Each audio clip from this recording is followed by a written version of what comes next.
Well, hey there, this is Jerry, and I'm bringing you another episode of What's Broke Today. And today, this is a Polaris four-wheeler. It is number 3 of the bunch. Polaris Xplorer. Have no idea what year. Let's see, I think it's got a date tag on the front. This would probably be, I'm gonna guess, a 96. Might have to run the serial number and make sure, but needless to say, the only way he can get it to run is if he puts and sprays carb spray down in the intake. So, and looking at the side of this, I'm not sure this is all factory because it's got, looks like a fuel shutoff from a lawnmower on it. Probably aftermarket hose, an aftermarket fuel filter, flows. Wasn't no gas in it when it arrived, and when I pulled the rope, it has plenty of compression. So my guess is it needs the carburetor cleaned. Take all this air cleaner stuff out, and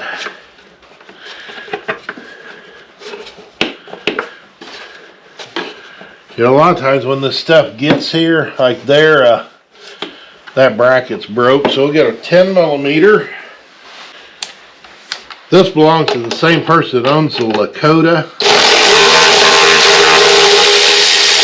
and I almost bet that somebody, you know, because with things that are left loose, tells me they've probably been in there fiddling with it.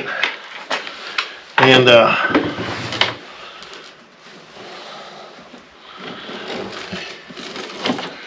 yeah, I'll say not even the boot where this goes up on the engine, that clamp wasn't even in its proper place, so that's why the carburetor came off so easy.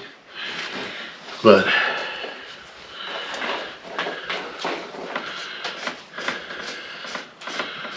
unscrew that. There is something in it, and that was coming out. The hole where the choke should have hooked. And let's see.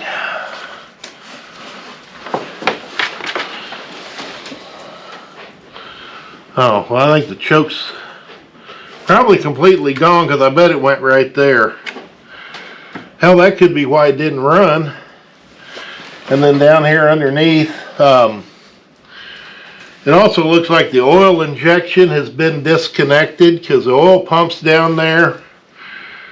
Our fitting for our oil injection is there, but there's no hose on it, so we need to plug that. And let me get set up and let's take this apart and look inside. I am in the back room of my barn, and the one thing about taking things apart back here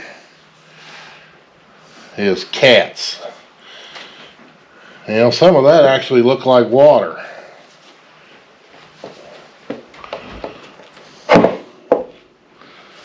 Yeah, I think there's water even in the carburetor. Got to be careful with the gas. I built a fire over in the wood stove because it's been so nice and now it's cold. The wind chill this morning was 15.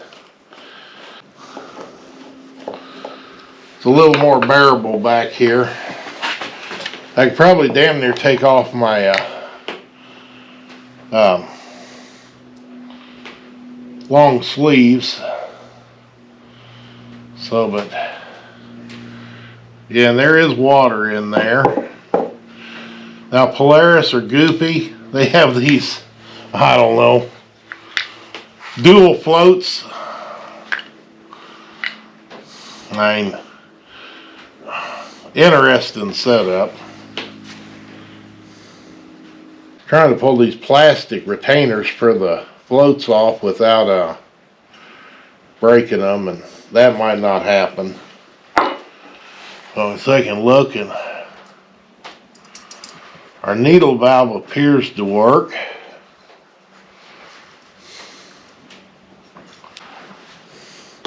And one thing we always want to look at on these floats, where that little piece of rubber meets up to the inside of the seat. See, that one's kind of got a ring around it, so. And then down here on the, get the light just right, on the fuel inlet, that almost looks like green like algae, but that's probably from the 2-cycle gas they was using. I think I'll go get need a socket for that, and that's our idle speed. Okay, well, I left my wrench over there. I figured I won't need it if I put this back together, but our main jet, when I hold it up and look at it, try to see light through it, it is dark. And then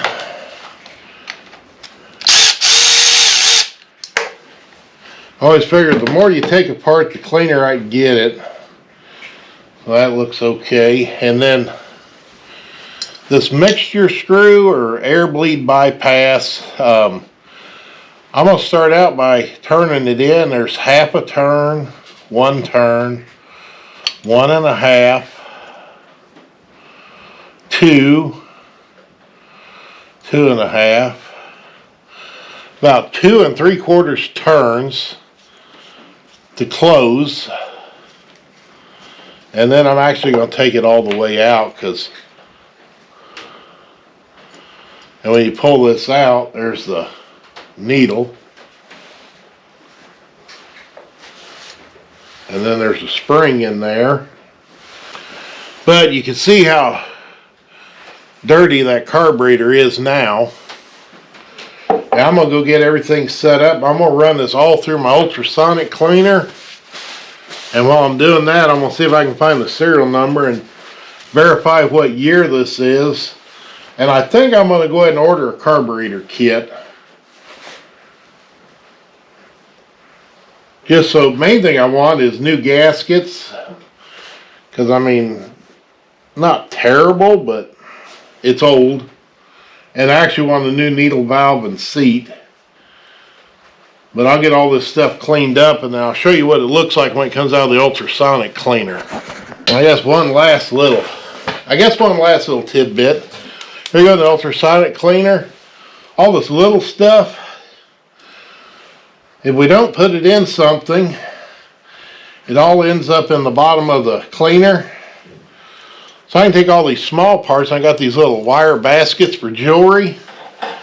Drop that there. I can put the bowl there. Put the carburetor body in there, and I think I'll even take. I got 2 of these little wire things. I'm gonna put the other small parts other than the needle valve in another one and get the ultrasonic cleaner going. All right, we got our carburetor out of the ultrasonic cleaner and the rest of the water out, and then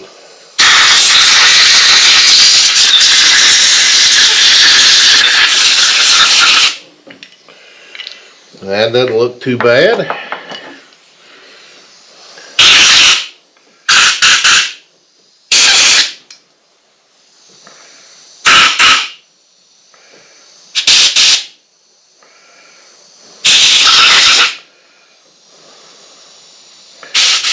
Okay, the little black fitting is the bowl vent.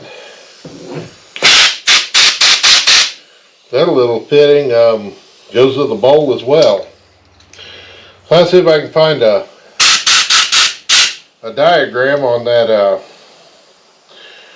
where the oil injection originally went, but it got, I mean, almost all of it off. That some of that I'll spray off with carb spray, but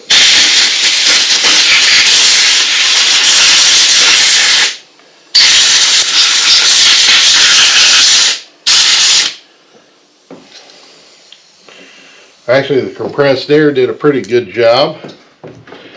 And let's get to our little things.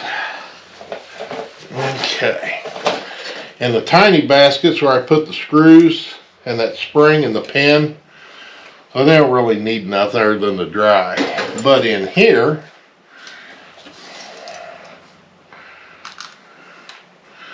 we got, of course, a washer, and we'll get a new one of those. Our pilot jet, or no, that's our mixture. This is our main jet.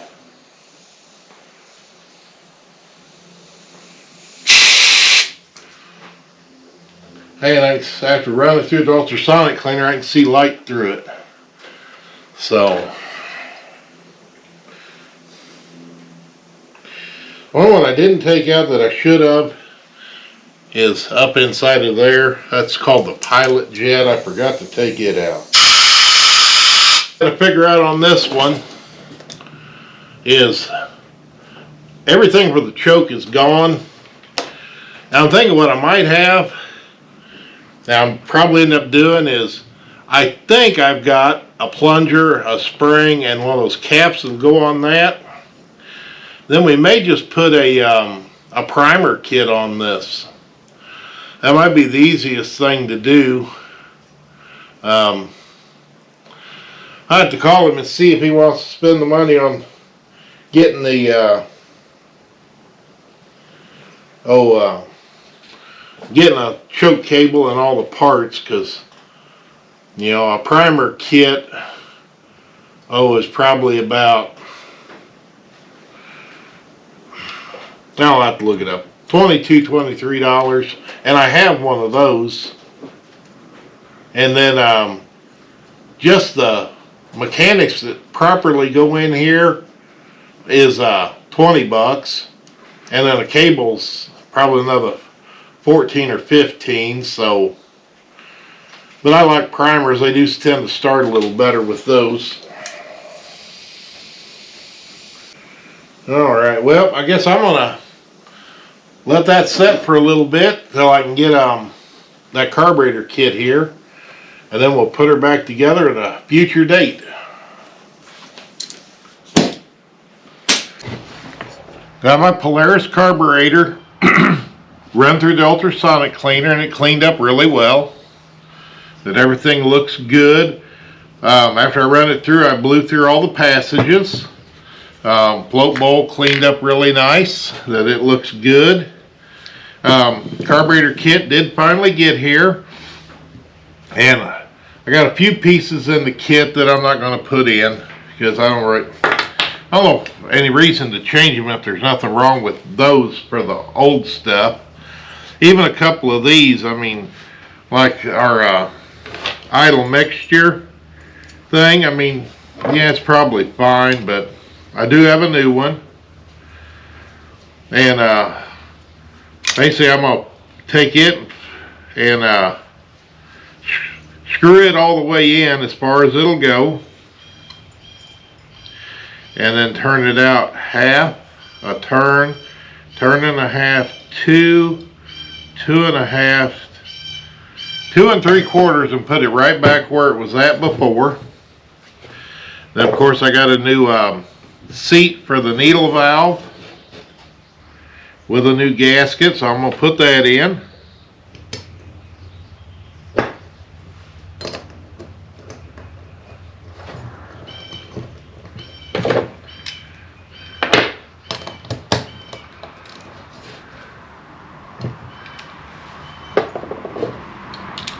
And of course I got a new main jet, and I compare the old and the new, and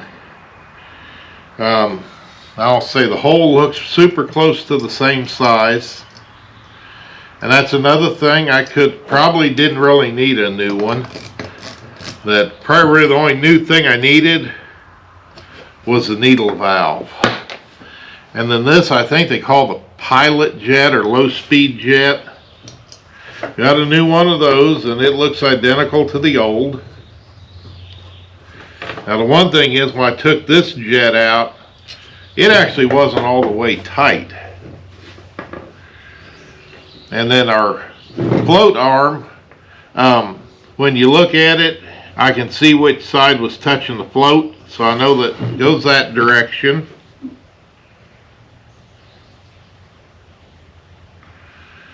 Slide that on there. Then we got our hinge pin.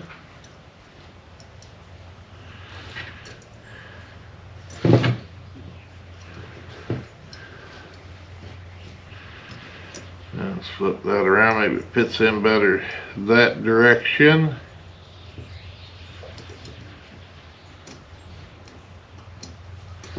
There we go. And I'm just going to gently set that there, and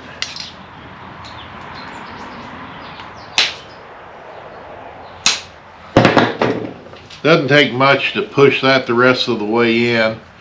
And then for the most part, these things typically set fairly level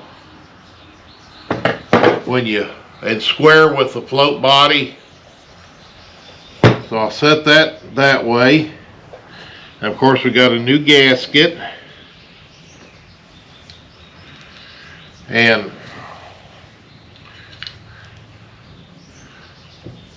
put our gasket on there, and the hole goes over that tube, which lines up and goes down in that hole.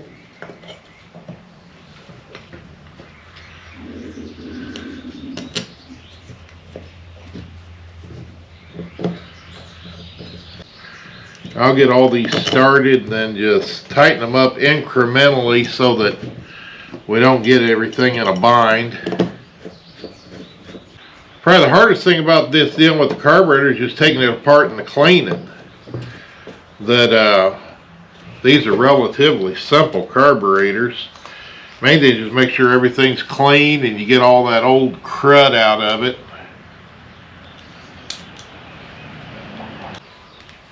Yeah, because we get right down to it, the only two things I probably really needed was the bowl gasket and the needle valve. The rest of that I probably could have just reused. And of course our fittings on the outside, we got our fuel line in, and then we got these two fittings. They both go to the bowl, and I'm thinking that that is how they was doing their oil injection on this.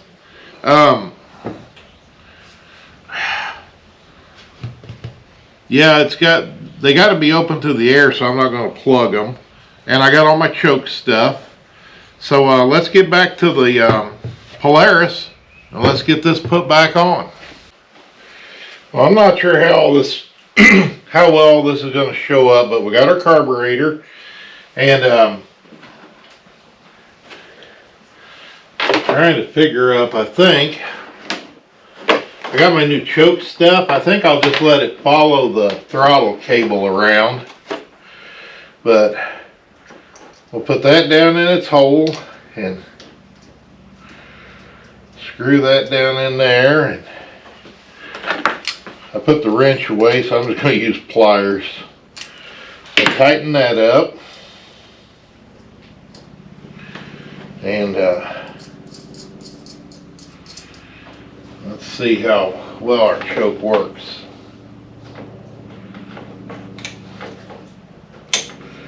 Yeah, I think that'll be okay. We'll lock that down. And then we'll put our plunger back in for our throttle. And I'll make sure we'll wipe it off, make sure it's clean, and find the pin down in there that lines up with the slot in the plunger.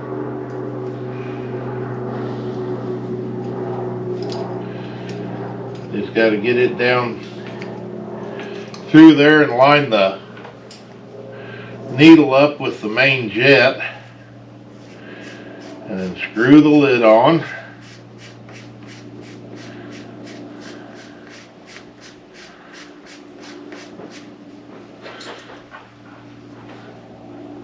And I just hand tighten those. Then we can take our carburetor and put it back down in there and up into the intake manifold.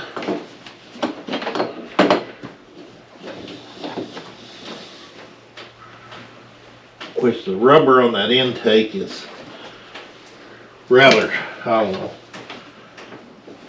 it's old, so it doesn't, it's not real flexible anymore. Kind of betting that when I took this apart, that might not have been all the way up in there to begin with.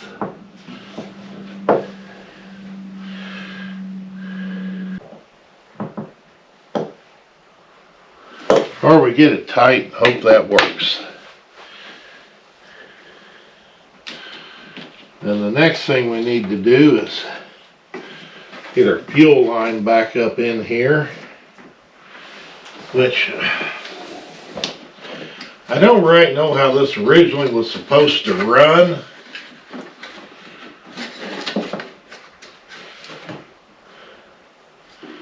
It just seems odd it's got this shut off for a lawnmower on it.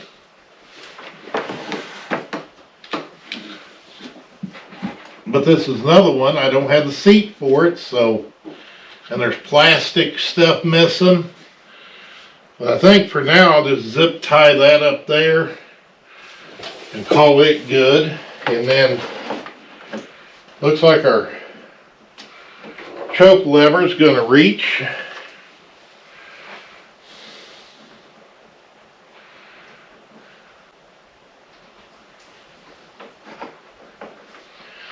And pull our lever off.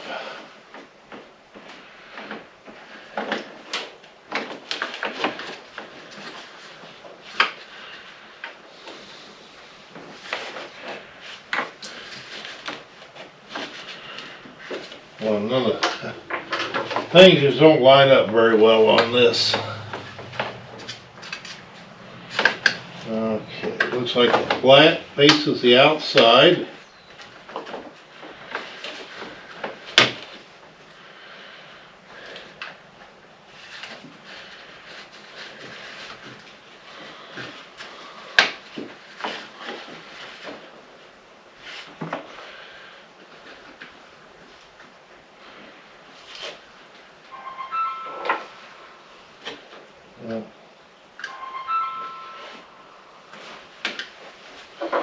Okay, be right back. Okay, well I put some fuel in it. It says the oil injection is disconnected. I got some 50-to-1 mix in it. I zip tied our cables together, our fuel line up.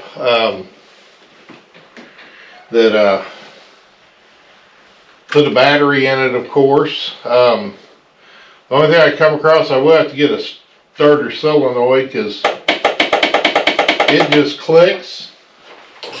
But to get around that for now, I brought my remote starter switch. Clip it on down here. Let's see if that'll get us cranking. Nope.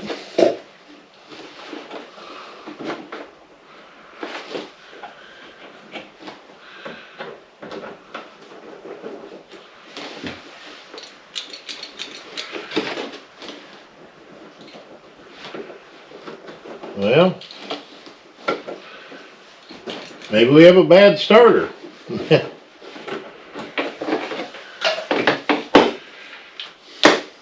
So this is the first time I'd actually tried to crank it.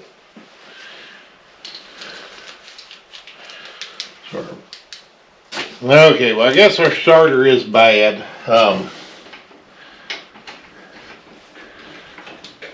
So we'll pull start.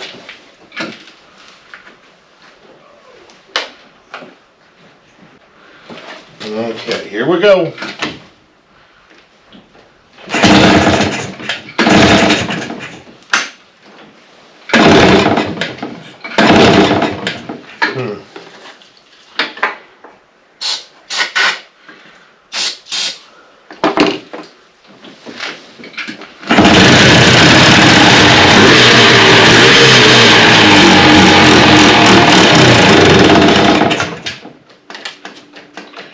Well, we got some kind of fuel issue, looks like. So, but I heard it run. So let me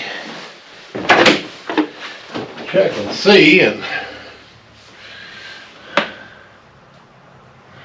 okay, well I'm gonna do kind of a close-up. But you know, I was having trouble with the Polaris trying to get it started. It's like it wasn't getting enough fuel. So, the pilot jet, my new one, I take try and slide the welding thing through it, it don't fit. Take my old one, and it slides with plenty of space. So the hole in my pilot jet isn't big enough. Then I went to my main jet and stick it on there, and I mean, it goes down and gets hung up on the knurls. Take my original one and whoop. So, that shows you where I got a brand new part that's supposed to fit my unit, which of course I am sure it's just like a lot of other things we get. It was made in China because I didn't order stock OEM stuff. And now, you know, I'm going to put the original old ones back in. Put my carburetor back together. And then after I eat lunch, I will put this back on the Polaris and almost put money on it that it works and runs. So I guess we'll call that my bad for not checking stuff like that.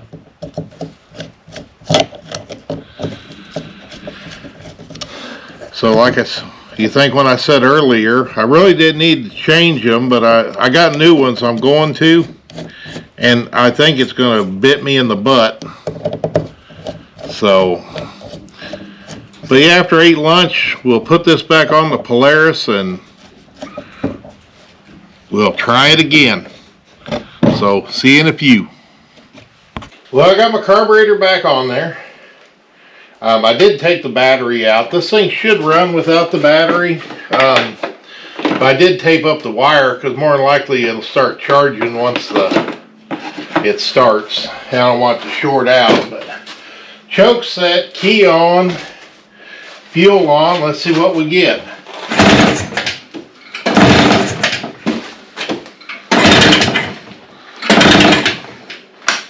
Well,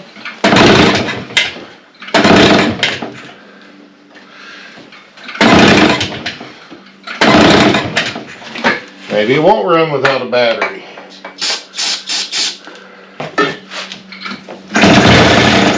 Oh yeah.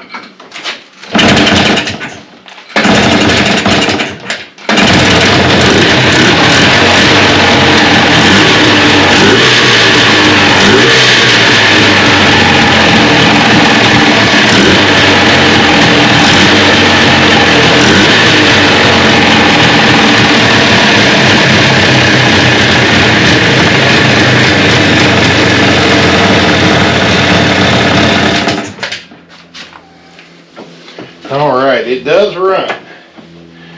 Not sure the choke does anything. I might not have got it adjusted far enough, but I got to get the door open and get this thing outside before I stink the place up too bad. Our Polaris Xplorer 300 runs and drives. I did have all my gears. The only thing got a little bit is this linkage is loose. So when you shift gears, if you do it gentle, it might not go in gear. But if you give it a positive push where it, you know, because it hits inside of here, it goes all the way in. Goes forwards, backwards, high range, low range. Yeah, the only thing I didn't try was to see how the four-wheel drive worked, but it'd be hard to tell out here on level ground. But yeah, I'm going to talk to him and see. He may want to do some more work to it, but I got done what he wanted, other than it don't electric start. But he didn't specifically say make it electric start. He said put a battery in it. So if we do end up working on the starter, I'll make another video of that, or if we do any other work. I'm hoping he's got the seat and the other tube, because right now, if it rains, the intake's wide open, so it'll take on water, but I'll say we'll see. I'll give him a call in a little bit, but hey, I appreciate you watching. Appreciate all those thumbs up for likes. Thanks for the comments. Always appreciate those, like reading them. If you're not a subscriber, join on in, because there's no telling what else you're going to see on What's Broke Today. Thank you.